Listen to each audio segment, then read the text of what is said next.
Jodoh, ada yang mengatur, namun, bertemunya, tak ada yang tahu. Seperti pada cerita, di episode kali ini. Inilah, kisah pemuda kaya, anak bos besar pemilik 73 perusahaan, yang menjadi cleaning service. Episode ke-100. Kenshin, yang hendak pulang itu, saat menuju terminal angkutan umum. Di jalan yang ia lewati, terlihat banyak pula siswa-siswi, yang usianya sebaya dengan dirinya. Nampaknya, mereka baru pulang juga, dari sekolah masing-masing. Tak beberapa lama, setelah ia berjalan, Kenshin telah sampai di terminal yang dimaksud. Kebetulan saat ini, ia menunggu sendiri. Karena pulangnya tadi, lebih awal ketimbang teman-temannya, yang sebagian banyak, masih berada di sekolah. Kenshin yang menunggu, di sudut persimpangan itu, karena ini bulan ke-8. Atau tepatnya, bulan Agustus. Sekolah lain pun juga sama, mengadakan pula perlombaan. Jadinya, jam pulang sekolah tak bisa dijadwalkan, seperti biasanya. Meski jam masih menginjak pukul 11 pagi, terlihat banyak sekali siswa-siswi, yang berseragam sekolah berlalu lalang. Kenshin, yang menunggu angkutan itu, tiba-tiba, dari sebelah kirinya, berdatangan beberapa siswa, yang berasal dari sekolah lain. Mereka pun sama menunggu pula. Tak lama setelah itu, datanglah angkutan umum, yang berwarna biru. Setelah berhenti, Kenshin pun bergegas menghampiri. Rupanya, angkutan tersebut, sudah banyak membawa penumpang, anak sekolahan pula. Dan kebetulan sekali, yang naik angkutan umum tersebut, adalah, kebanyakan, pelajar wanita yang berasal dari sekolah lain. Kenshin, yang sudah terlanjur menghampiri angkutan itu, mau tak mau, ia pun harus menaikinya. Karena ini sebuah angkutan umum, jadinya tak ada pilihan lain selain menerima apa adanya. Ia langsung menuju ke sebuah kursi yang terlihat masih rada longgar. Duduknya saat itu berada di sekitar cewek-cewek tersebut. Duh, bisa dibayangin gitu. Kalau Kenshin perasaannya seperti apa gitu. Lalu kenapa ya, kok dia pulangnya kagak dijemput? Jawabnya adalah, karena memang kebanyakan masa sekolah di waktu itu, berangkat dan pulangnya lebih memilih naik angkutan umum, bareng teman-temannya, hal yang biasa terjadi pada umumnya. Kemudian, terlihat, Kenshin, pandangannya hanya tertuju ke arah bawah saja, yang berada di depannya. Ia tak melihat sedikit pun di sekitarnya. Entah karena malu, atau merasa tak percaya diri, atau merasa tak enak hati. Terlihat ia hanya duduk dan terdiam. Lain Kenshin, lain pula dengan keadaan di kanan kirinya.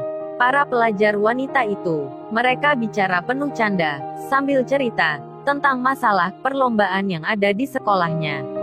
Lalu, salah satu dari mereka berkata pada temannya, yang ada di situ pula, "Kamu sih Kaori, kagak ikut lomba karaoke tadi? Kan kamu bisa nyanyi, suara kamu juga merdu, kayak Shania Twain atau Mariah Carey gitu. Pasti deh kamu menang. Lebih-lebih fans kamu semua, pasti pada mabuk kepayang, dengerin lu bernyanyi tadi." Semua pun langsung tertawa, melihat ke arah nama yang baru disebut itu. Seorang wanita, yang memang terlihat beda dari di antara mereka semua. Dengan rambut yang agak memanjang sebahu, berkulit putih, berparas cantik.